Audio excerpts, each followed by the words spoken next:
again, I think they're a little undervalued. We've discussed this before. I was trying to look at some dogs maybe to tease up to get to double digits. I just don't know if that's really worth it. It's gotten ridiculous. Dude, it goes the minus 140 is standard for some teasers at books. That's crazy. Are you dramatically shifting your opinion on a team after 1 week? There are a couple teaser options this week. We talked about how last week... Almost literally just a couple. Yeah, there's 3. Well, from a Wong teaser perspective, there are other numbers, and so that's what I was going to say. You can tease whatever you want in life. Yes. You can tease whatever you want. There's also a handful that still go through key numbers, but it's more the 7 and the 10 than it is the 3 and the 7. So do with that what you will.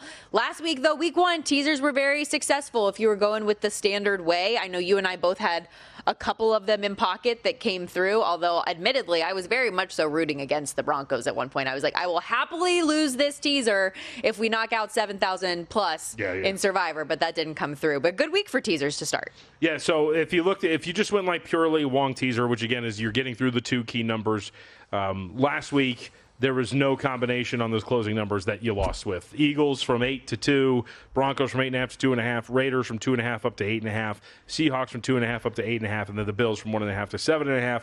All of those legs won, no matter, obviously, if they all win, no matter what the combination of teasers that you used in week 1, you won. So this week, if you're just going again by strictly the concept of the Wong teaser and getting through those 2 key numbers, there's not really that many options, as you mentioned. There's 3 that are sitting on the board right now. You can tease up the Patriots from 1.5-point dogs to 7.5 points, Colts from 2 to 8, and the Buccaneers from 2.5 to 8.5. But not many options outside of that. And then you factor in, again, what we've discussed with these teaser prices. If you're actually somewhere where these are still relative, where they're still expensive or they're getting more expensive by the day, which, by the way, you see the value of it to an extent. It's not going to happen every time like that. But when we talk about every combination of a teaser leg winning, you can see why these are getting more expensive. But we'll see if this is going to come to fruition this week, but 3 really only solid options for you right now. Let's go through each one of these. I think of those 3 that are your traditional ones, the Buccaneers call out to me on that part of the Monday night doubleheader in Houston, taking on the Texans, a Texans team that didn't look great to start the season, and we've been high on the Bucs. You think they're going to be the top seed of the NFC, right? So 1-0, baby. Bringing that up to the 8.5, I feel like is a good one. But you're obviously an Indianapolis Colts fan. You watched that team very closely. You liked what you saw against Miami, a different test in Denver, but a Broncos team that also didn't look the way that they had been hyped throughout the entirety of the offseason. And Bo Nix did not look good in week 1. No. Not at all. And I do think that this is going to be a viable teaser leg. Again, you get the low total. You're at 42.5. You can get it up to the key numbers, get to 8.5. It's got it's got all the makings of being a pretty strong teaser leg. Again, if you can find somewhere that charges a price that you find palatable. And you hit on the head. So when I was on with Jensen and Dave this morning, Jensen asked me the question in the frame of, hey, the Colts are stepping up in weight class. When you're talking about this offense going up against now the Denver Broncos, my rebuttal was, but is the defense stepping up in weight class, taking on this Broncos offense, which, as you mentioned, at home, in what we discussed, if you were setting up week 1 scenarios, there's not that many that you would set up in a position where is there a better spot for a home team than being at home with the defense that you had, playing where you're at with your natural home environment and home field advantage against a rookie quarterback, and they still were scuffling the whole time. And Bo Nix did not look good, as you mentioned.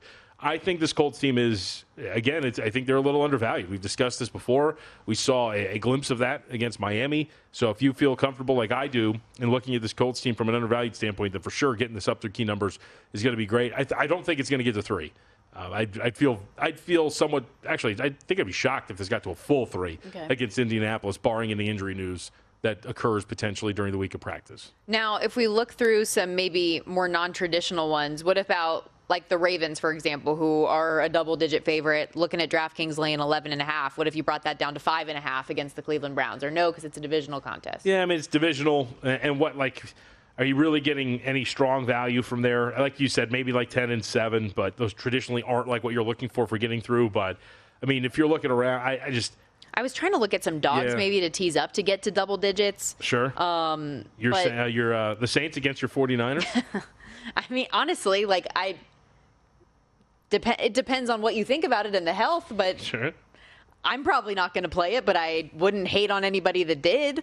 You can get the Panthers up from 6.5 to 12.5 if you think that last week was maybe a little bit of an anomaly, or the Cardinals they didn't look awesome either. Yeah. And is Kyler Murray still dealing with a little bit of an illness? Is that still going to bother him a touch?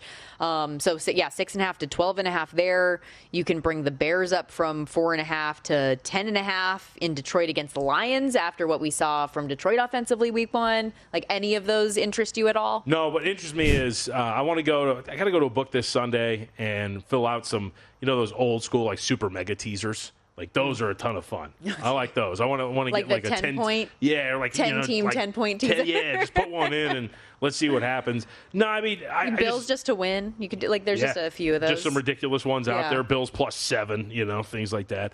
No, I just, it sucks to kind of poo-poo this, but if you're factoring in the prices that you're actually laying with some of these teasers, some of these shops, and then you go through and you're just kind of getting some of these numbers where, all right, yeah, like Panthers from 6.5 to 12.5, I can understand the attraction to something like that, especially somebody who thinks like 7 is somewhat high.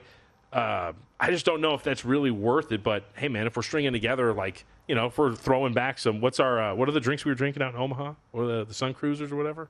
Oh, Surfside. Yeah, if we're throwing back like some Surfsides and we need something, and we just need something, we'll put together like a 16 of these bad boys. Some of the and I love teasers and I swear by them, but like the cheapest I can find out here is like -125 now. Yeah, it's gotten ridiculous. Dude, it goes to -140 is standard for some teasers at books. That's crazy. Yeah, I will say, to the point of all this too, there's a couple different ways you can look at it. You can go the poo-poo, like, you can't be doing that, you got to tease through 2, or like you're talking about, which is, I don't know, man. Like, let's just gamble and have some fun. Let's just see what we can do, and let's just see if the Panthers can stay inside of 12.5 against the Cardinals with a couple of other legs that we like here. Which, again, that's why I like that. Yeah, on the surface, looking at that and asking the Panthers don't cover 12.5. Come on. Then it's so. We're definitely over. Can we go there though? Do you? Like, what is your evaluation of Carolina right now after week 1?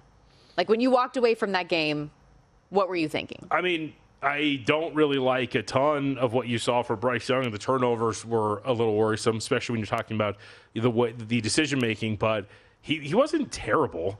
You don't like 4.4 yards per attempt overall, but I think that there's one of those, it's like we talk about with all these teams through week 1.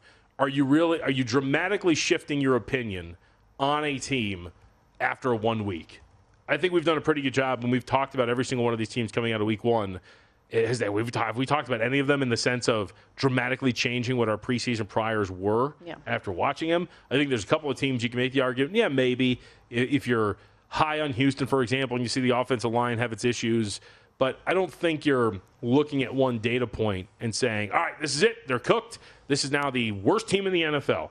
So I'm going to be pretty stubborn through the first couple of weeks, not changing too much about what I thought about the Carolina Panthers. And this is a much different opportunity, I think, going out there, playing indoors, not having to worry about a lightning delay. Not that that really mattered in the grand scheme of things against Jacksonville, against an opponent that I think is much more on your level, considering that I was high in Jacksonville, and they showed every bit of the at least improvements that you could expect from them. I think that I could see myself doing that this week. The legs that I like are Panthers up to 12.5. I like the Bucs up to 8.5, and I like bringing the Bills down to win. Okay. And so any combination of those, I feel like I'm probably going to end up doing. Thanks for watching, but don't let the betting insights end here. If you want an extra edge this football season, you can get a month of VSiN Pro right now absolutely free. That means access to our betting insights, analysis, and tools like our betting splits at zero cost to you. Click the link in the description to sign up.